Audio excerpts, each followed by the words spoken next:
Hey guys, it's Andrew from Fandroid. We're back with another video on the Moto Z2 Force. This time around we're going to take a look at the different settings that you can adjust once you get the device in your hand. Once you're in, the first section you're going to notice is the wireless and network section. This is where you're going to mess with things such as your Wi-Fi, your Bluetooth, monitor your data usage, and there's a few more features such as tethering and things like that. We'll be sure to jump into all of these right here. Starting off with Wi-Fi, just tap it to open it up.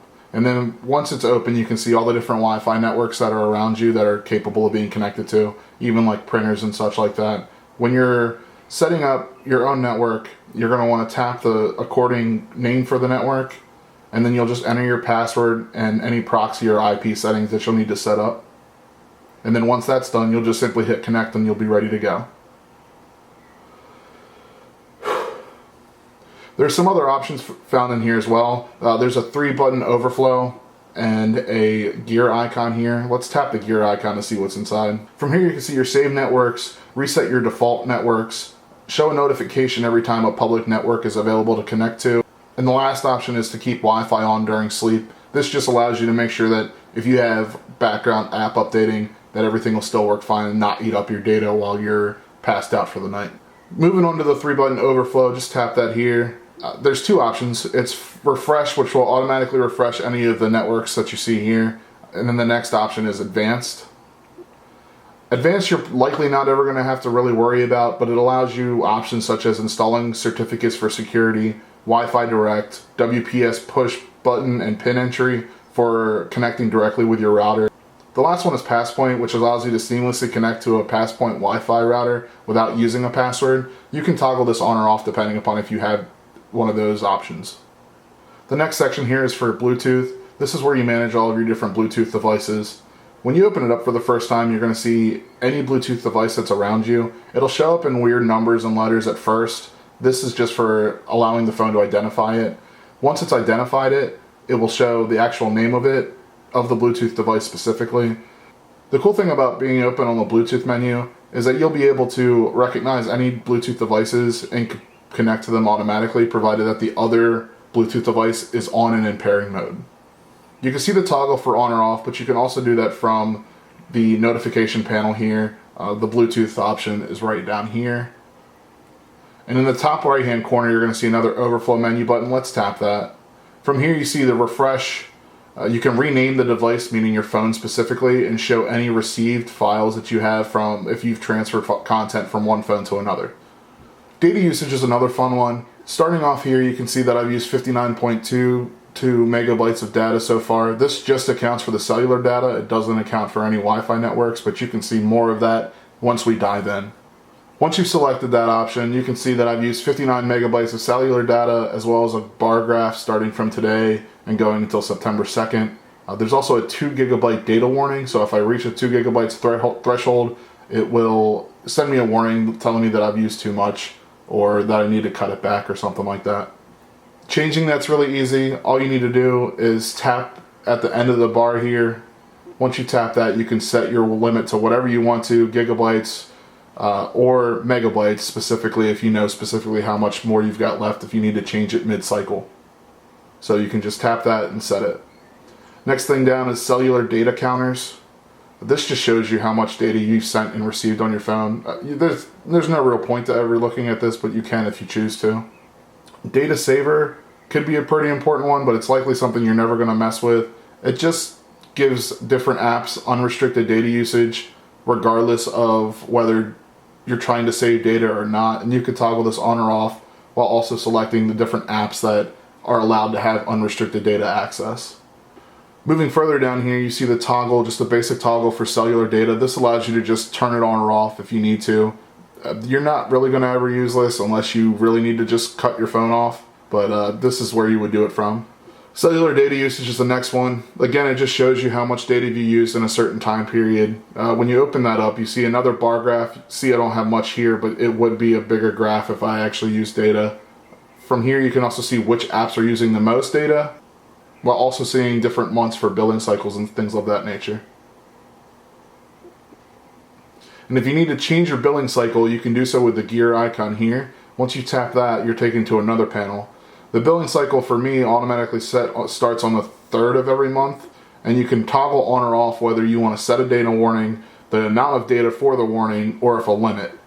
If you set a data limit, this is going to automatically turn off your cellular data as soon as you reach the threshold. So if you have kids, or if you're not on an unlimited plan, this will be good for you so that you don't ever go over the limit and won't have to worry about any overages. And again, you can change that here by the data limit section. Just tap that and change it, and then if you reach that threshold, your data will immediately be cut off and you'll only be able to use Wi-Fi. Back to the main data usage panel, you can see the billing cycle right here starting on the 3rd. Tapping that will take you back to the billing cycle panel that we saw before. The last few options here are for Wi-Fi. From here you can see how much Wi-Fi data you used in a certain amount of time. As you can see, I've been connected to Wi-Fi pretty much almost all of the time, and it's at 2.52 gigabytes used between July 6th and August 3rd. So let's tap that and there's more inside there. There's quite a spike here. I actually just factory reset this phone today, so that's where the spike's coming from, and I downloaded all of my apps back to my phone here. But below the bar graph, you're going to see which apps are using the most, and that's why Google Play Store is at 2.31 gigabytes, because I was downloading and uploading a bunch of different apps to my phone. The last section down here is for network restrictions. From here you can just set a metered network, which basically means that an app will warn you before using these networks when you're downloading large files or anything of that nature. Moving into the more section here, it's the 3 dots, it just says more. Let's tap that to open it up. From here you can toggle on and off airplane mode, which just removes any wireless connections from your device, Wi-Fi, Bluetooth, anything of that nature. From here you can also toggle on or off NFC, which allows you to either use Android Pay or easily transfer files between 2 NFC capable devices. Wi-Fi calling is another one where you can just choose which preference you want to, whether you want to use cellular networks for calling or Wi-Fi networks for calling. Android Beam allows you to transfer app content via NFC. There's no other settings within this panel except for just a toggle to turn it on or off. But when you use Android Beam, you can do things such as exchange browser pages, YouTube videos, contacts, etc. The next one that you're going to see here can be an important one if you're like me and always on the go. It's the tethering and portable hotspot. From here, there's things such as USB tethering, portable Wi-Fi hotspot, your mobile hotspot settings, and your Bluetooth tethering. The only reason why the USB tethering is grayed out is because I don't have my phone connected to anything right now. If there was a USB cable plugged in, then this would be turned on, allowing me to plug into my computer to access Wi-Fi. When you toggle on the portable Wi-Fi hotspot, this shows you the information that you need to connect your phone to your computer through the hotspot itself, as well as the network name that you're going to want to find on your computer. Once that's turned on, you're going to see here you got network name, the security type, your password, which band, and the start address. And then once you've input all the information or changed any of this information, you can just hit save and then it'll appear on your computer. The next section is for managing your mobile hotspot settings directly. From here you can either turn it on or off, set up all the different settings that you saw on the panel before, manage the devices that are connected, or choose how long you want the hotspot to go, or choose how long you want the hotspot to keep working before it times out automatically. The last option here is Bluetooth tethering. This allows you to share your cellular network with your computer or other device using Bluetooth versus using the portable hotspot option. If you have to access a VPN or anything with your mobile device, the VPN section is where you're going to want to do it. You're just going to hit the plus button at the top, and then you're going to add all the profile information for your VPN profile. Once that's done, you're just going to hit save, and then you'll be connected. Moving down, we see cellular networks. This gives you more control over your network settings, such as data roaming, the preferred network type, whether you want to toggle the network name in the status bar. You see I could turn it on, you have the T-Mobile on the top, toggle it back off, it's gone. Access point names. You're never going to mess with anything like this. Usually the phone out of the box is configured correctly, but this is going to be more for anybody who's trying to troubleshoot issues with their phone. And then the last option is network operator. Again, this is just going to be something for troubleshooting, and this is nothing you're ever going to have to worry about. Moving to the next section, you see we have device. From here, you're going to see things such as your display settings, notifications, sound, apps, storage, battery, memory, users, tap and pay, and Moto mods. Starting with display, the only prompt that you see underneath the name there is that the adaptive brightness is turned on. That's just your auto brightness is turned on automatically. Once you're inside the display panel, you're going to see the brightness level at the top. It just gives you a slider whether you want to turn your brightness up or down from here. You can also do so from the notification bar at the top there. Adaptive brightness, like I said, is just auto brightness. You can turn this on or off if you choose to, or if you want to leave it on, you can do that as well. Color mode, this is something Motorola has implemented to take advantage of their displays to make things more vibrant, even if it doesn't really look that real. Out of the box, you see it's set to vibrant, which has a description of displays enhanced color and saturation, or you have standard, which displays realistic colors. There is quite a difference, so if you want a realistic look, just stick to standard. If you don't really care, you can go with vibrant. Colors will pop a little bit more. The next one everybody loves, but you can access this from a million different ways, is changing your wallpaper. Once you go into that section, you're going to see the different apps that are capable of changing your wallpaper, and then you're just going to select which app you choose, and then select the wallpaper and set it. Sleep, this one allows you to change how long it takes for your device to go to sleep when it's being inactive. It goes anywhere from 15 seconds all the way up to 30 minutes. By default, it's at 30 seconds, but I always set mine to 2 minutes because it's not too long, but it's not too short, and allows me to pick up my phone without having to worry about the screen timing out and having to unlock it all the time. Screensaver is a feature that not really that many people use, myself included. Once you open this up, you see there's different apps that can act as a screensaver. By default, it's set to clock, but I have an app called 5217 that can also do the same thing, colors, or Google Photos. If you don't want to use screensaver, you can just turn it off, turn it back on. If you need to change any of the settings, hit the gear icon on the side there, and then it changes. You can have access to your screensaver settings. Font size and display size go hand in hand, but we're going to jump in font size first. This one just only changes the size of your font. There's 4 different presets: small, default, large, and largest. I keep mine on small just to have as much content as I can on my screen. And then moving on to the display size, there's also 3 options here for small, default, or large. You can see that the display just gets enormous, and it really can't see anything more than just a couple things at a time, so I keep mine on small. This next section allows you to decide whether you want to keep your device always in portrait mode, or if you want to allow it to switch between landscape and portrait. To change that, you just tap on it and it says rotate the contents of the screen or stay in portrait view. Cast allows you to cast your screen to any available devices on your current network. Just tap that and you can see I have Google Home, my Chromecast. If I wanted to cast something to my screen, I would just tap one of those. The last one is for VR settings if you plan on messing with VR, with Google Daydream or anything of that nature. This one allows you to change whether you want to reduce blur or reduce flicker.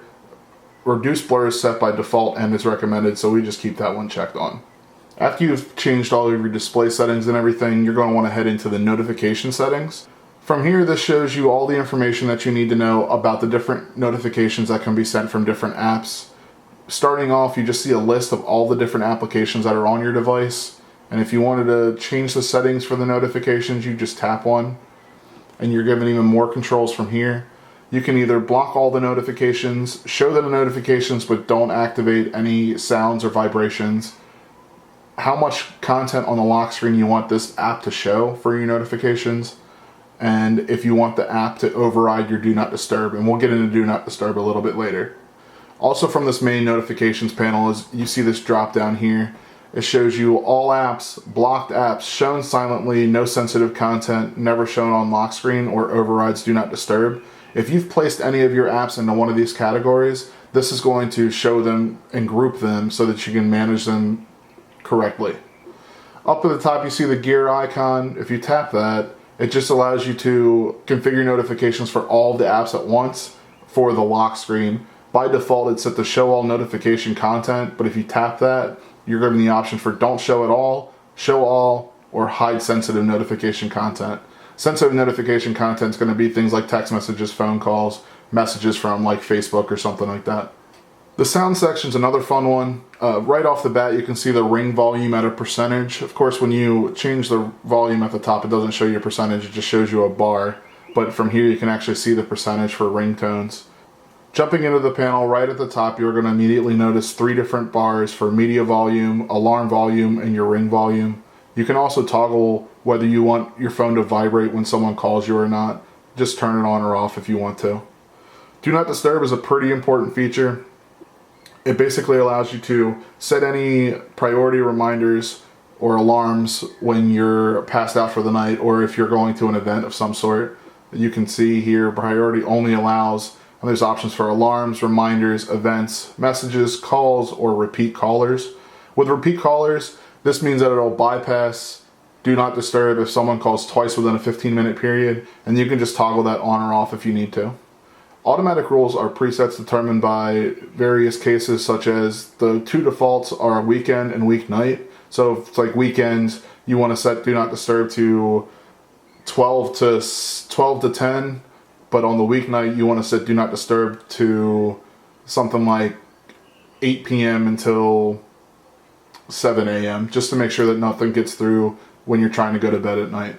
And if you want to change any, you can just tap it and then it'll show you the different settings for each one, toggle it on or off. You can add one yourself, either event rule or a time rule. And if you don't want to do either of those things, but you want to get rid of them, just hit the trash can icon and you can delete it from here. The last option here is for blocking visual disturbances. This will make sure that your phone screen won't turn on at any point during the night except for the clock and when your alarm goes off in the morning. Going back to the settings panel here, we have 3 options for your phone ringtone, your default notification ringtone, and default alarm ringtone. If you want to change one of these, just tap the section and scroll through and find the right one that you like, and then you can just hit it and hit OK, and then it'll change back. Moving further down, you have power up sound. Whenever you start the Moto Z2 Force up, you're going to hear a Hello Moto jingle. If you don't want to hear that because it's pretty loud and obnoxious, you can just toggle this on or off. Emergency broadcast is pretty important if you care about things such as Amber Alerts or extreme weather conditions. These are all the toggles for setting on or off those different notifications that could come through, as well as how often those reminders are going to be sent. The last one is for cast. This one allows you to change any settings for if you want to cast to a Chromecast or a Google Home for just audio. Back at the main settings panel here, you see the next section is apps. Off the bat, you can see that I have 142 apps installed currently. Once you open this section up, you're presented with a list of all the different apps, and you can scroll up and down to see which apps are installed. There's also a drop-down menu here which shows you which apps are enabled or disabled, and then there's a gear icon with a 3-button overflow menu at the top. If you want to access the specific settings for each application, you want to just tap the app itself, and you'll see options at the top for uninstalling the app, for stopping the app, as well as some subsections here.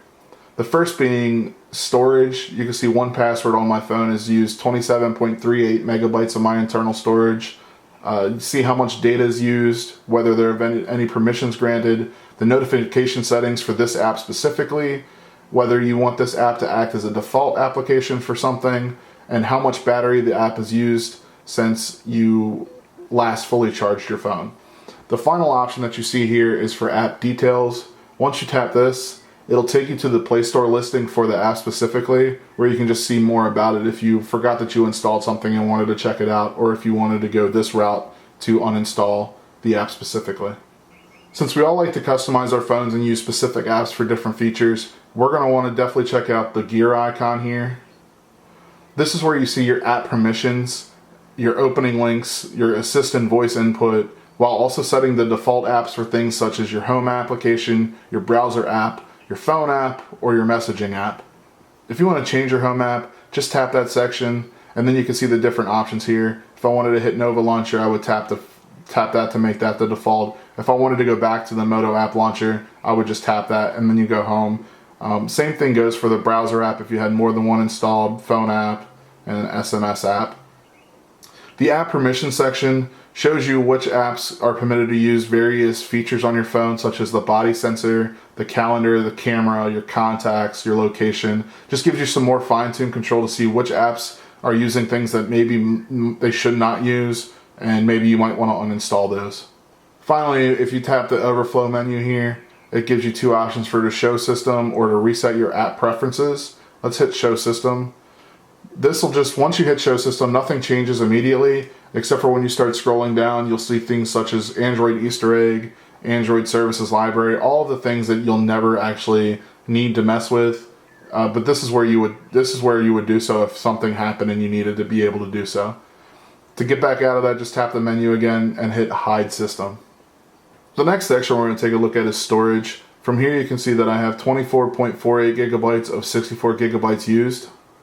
Once you open up the storage section, you see I have 24.48 gigabytes used of 64 gigabytes on the internal side, but I also have a SD card right here, and if you tap that, you can see the file manager for the SD card specifically. But if you go back and you tap the internal storage, it'll show you a breakdown of what's using the storage, whether it's apps, images, videos, audio, system, or other. And as you can see here, all the way right here, the system's using 16.86 gigabytes, which is quite a bit. I mean, I do have a lot of apps installed too, but almost 17 gigabytes is just in storage. Additionally, if you want to eject your SD card, you can do so from here. You just hit the eject button right there, and then it won't automatically retract from the top, obviously, but it'll basically unmount the SD card from your system. The next section we're going to take a look at is the battery. Off the bat, you see that I have a refresh and a 3-dot overflow menu button, as well as the battery saver at the top, battery status, which shows your percentage and how much time you have left until the battery's dead. There's also a graph which projects how much time you have left on your phone, along with how long it's been since you fully charged it. And the last section here is going to be which apps have used the most battery life since your last full charge. And if you want to see how much screen on time you have, just tap screen and I'll show you. I currently have 56 minutes of screen on time, which used about 95 milliamp hours of battery. If you want to refresh this, just hit refresh and it'll just automatically update. Tapping the battery graph, you'll see more information such as how long your cellular network, your Wi-Fi, and your screen have been turned on, while also seeing how long your device has been awake itself. The next section we're going to take a look at here is for memory, and this is just where you can see information about your RAM. As a heads up, the Moto Z2 Force comes with 4 gigabytes, but this section will show you how much is your average using in a 3-hour time period, as a 6-hour time period, 12 hours, or a day. In the main graph here, you can see performance has been normal. I have 3.6 gigabytes of memory. I've average used of 49%, and I have 1.8 gigabytes free. The bottom section is going to show you which apps have used the most memory in the last 3 hours. So in the last 3 hours, Android OS is at the top with Google Play services, Google, Android system, etc., etc. If you have more than one person who wants to use your phone, or you're sharing your phone with someone, or you want to give your kid an access to your phone, you can set up different users, and this is where you're going to do that from. Let's tap that to enter it. When you're in the user settings panel, you'll automatically see 2 set up already, yourself and a guest. You can add more if you want to. If you want to add more users, give everybody basically their own profile on your phone. You can also adjust settings for yourself, including changing your name or profile image. Below those 2 options, you'll see add users when the device is locked, and this means that you can add a user from the lock screen. If you toggle this on, you'll be able to do so. The last one is pretty important. It's emergency information. From here, you're going to store any information in case you're incapacitated and can't access your phone yourself, such as your name, your address, your blood type, any medications, any allergies, whether you're an organ donor, or if there's any medical notes that need to be added, you'll access that from this panel here. Emergency information is pretty important. From here, you're going to want to put in information such as your name, your address, your blood type, etc., to make sure that if you're ever incapacitated, a medical professional can still access information to make sure that you're taken care of. Additionally, you can set specific contacts to be notified if in case of an emergency, and you'll want to do so from this panel for each specific user. Tap and Pay is another option for you in the settings menu. From here, you're going to change your default payment app. Right now, it's just automatically set for Android Pay, but if you had another option, you would be able to change that from here. Or you can just set Use Default and change that for except when another payment app is open or always. Moto mods are the bread and butter for the Moto Z2 Force, and if there's any settings or anything that need to be changed, you can do so from this panel here.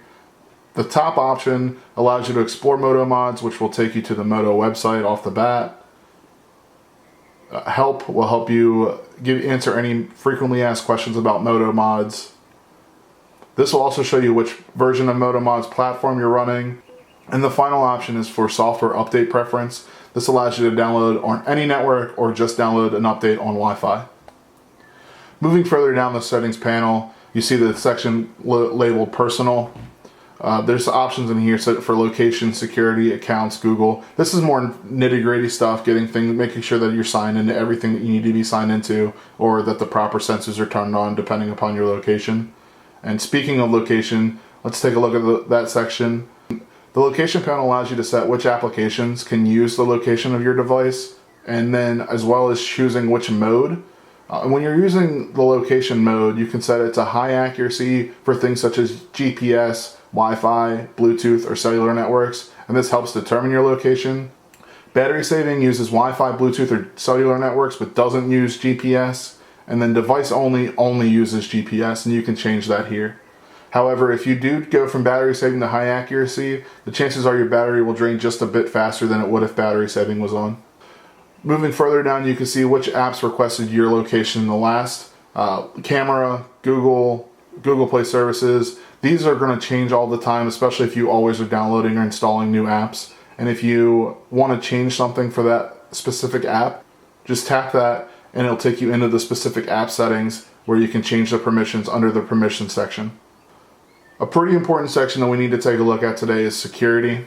From here, you're going to be able to manage your device security, encryptions, SIM card lock, passwords, device administration, credential storage, or advanced options. Starting at the top here with device security, you see screen lock, which is PIN. Once you open your PIN up, you can see that there's none, swipe, pattern, PIN, or full-on password if you want to set that for your lock screen. The gear icon next to the screen lock settings allows you to change different options, including how long it takes before your phone automatically locks, whether the power button instantly locks your phone, whether your fingerprint sensor can lock the phone, and if there's a lock screen message that you want to send. Fingerprints is probably the most important one, especially when it comes to security, and this is the panel that you would set this up from. So once we put in our PIN, you see I have 2 fingerprints set up already for the left and my right hands, but you can also add additional fingerprints or remove fingerprints from this panel here. And if you want to add a fingerprint, you just hit add and start placing it on the fingerprint sensor, and then your device will read it. And then once it's read, it'll show up in this panel here. Smart lock is a pretty cool feature for Android, and once you tap to open that, put your PIN in again, and then it'll basically keep your phone unlocked, meaning you won't have to enter a PIN code or use your fingerprint. If you have your phone on you, if you're in a trusted place, if you have a trusted device nearby like a smartwatch, or you're using Bluetooth headphones or Bluetooth speakers. Trusted face, you can set up facial recognition, or trusted voice, you're allowed to set up voice recognition. This will basically, if the phone recognizes your voice specifically, it won't require you to use a PIN or your fingerprint scanner. You'll just be able to unlock it as if it was normal. Encryption's the next section here, but it's automatically enabled and there's no settings to change, it's just automatically encrypted. If you need to lock your SIM card, you would set that up from this panel here. You would just toggle this on, which would require a PIN to use your phone if you needed to power it off and then someone else powered it back on. The password section is just a toggle to on or off, which makes it possible for you to view your passwords while you're entering them in different applications. Device administrators can be a little bit important. Let's tap to open that. From here you can activate or deactivate these, and each option that you see in this panel has a different functionality. For example, Find My Device, which is automatically enabled, allows the app to lock or erase a lost device. Action Launcher, if used, is used to power the screen off and nothing else if you toggle that. And as I said, each application has their different purposes, and this is where you would turn that on or off. Unknown sources is when you're trying to download an APK file outside of the Play Store. You're going to need to have this enabled. I have it enabled by default, but if you do install APKs, make sure you do so from a trusted source and don't just download them from anywhere. Credential storage is something you're never really going to have to mess with, but in case you do, this is where you would find it under the settings panel. You can see the storage type, trusted credentials, user credentials, install from SD card if you have to install a certificate from there, or clear credentials, which would remove all installed certificates on the device. Trusted agents allows you to activate or deactivate any trusted agents. Like you see here, I have Smart Lock from Google and Smart Lock from Moto Voice, and you can toggle these on or off from this panel. Screen pinning is the next section, and when toggled on, you can use screen pinning to keep the current screen in view until you unpin the application. Essentially, this is going to be good for anybody who needs to keep a kid inside one of their apps. And if you need to do so, just hit the recents button and then scroll down, and then you just hit the pin right here. And once you tap the pin, the screen is pinned, which keeps it in view until you unpin. Touch and hold back to unpin it. Apps with usage access is another section that you likely won't have to mess with too often, but if you do, this is the panel that you would do so from. When selecting the app, you can toggle it on or off for whether you want the app to use it or not. And essentially this allows for an app to track which other apps you're using and how often, including information such as carrier, language settings, and other details. And the final option under security is for apps with special access. Currently I don't have any that fall under this category, but if you needed to access anything, this is the panel you would do so from. Accounts is the next section, and this, every time you log into a specific application, it's going to show up here. If you need to add an account, because you haven't logged into the app yet, you just hit add account, and then you can see different options that I have, and these will be different based on which applications you have installed on your device. But if you wanted to add an account, let's say I wanted to add another Google account, I would have to put my PIN in, and then it would take me through the login process like you would go through when you first set up the phone. Once you have an account set up on your device, you just tap it to see any information you needed to see, including whether app data syncing for Google Calendar, contacts, etc., etc. You would do that from this panel. Google Plus sync is off, Play Movies sync is off, Play Music is on, but you also get to see the last time that it was synced. So like Google Keep last synced at 10:05 p.m. If you wanted to make sure that all of your data is synced automatically for your different accounts, you would hit the 3-button overflow at the top here, and you would see a check mark automatically, but if you wanted to turn that off, you could do so, and then you'll get a little prompt here. We're going to cancel that for now though.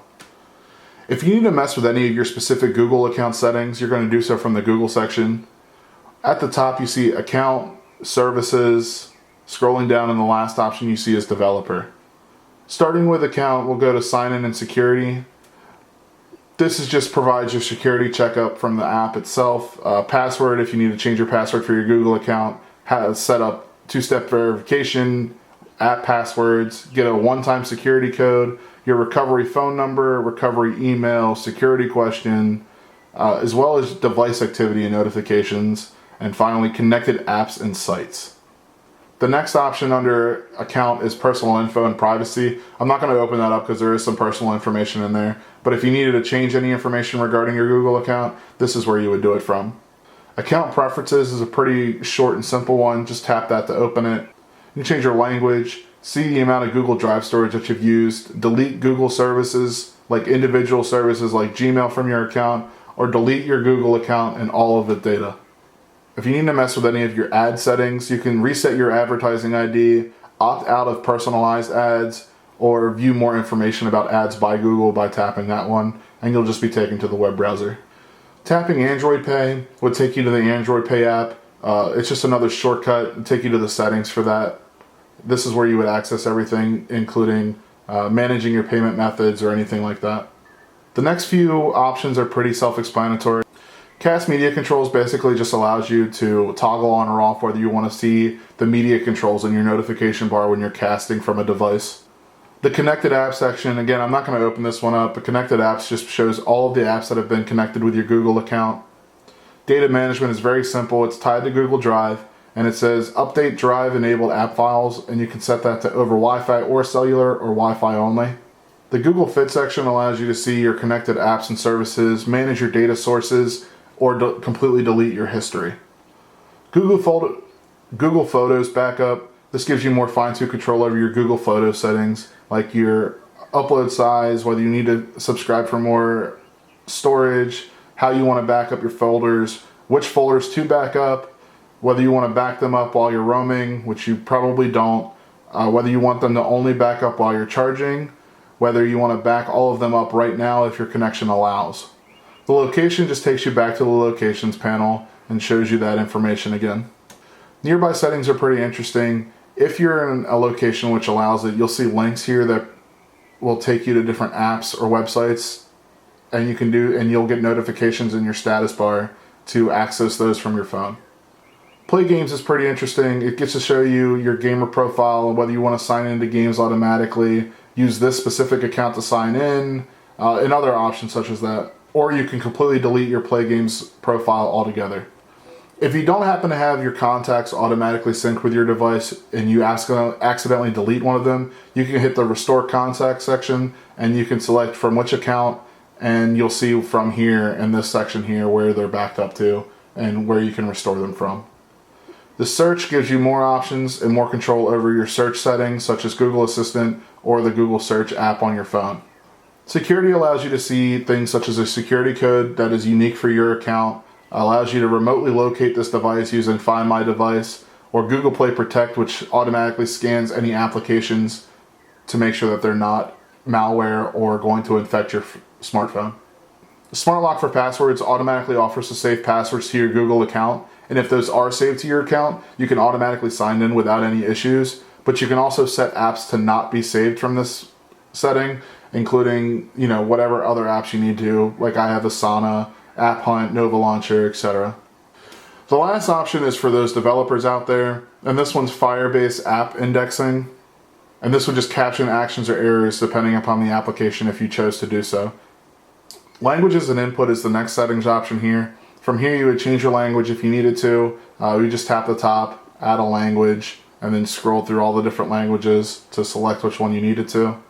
Spell checker uses Google Spell Checker and uses system languages and acts as the default spell checker if you want it to.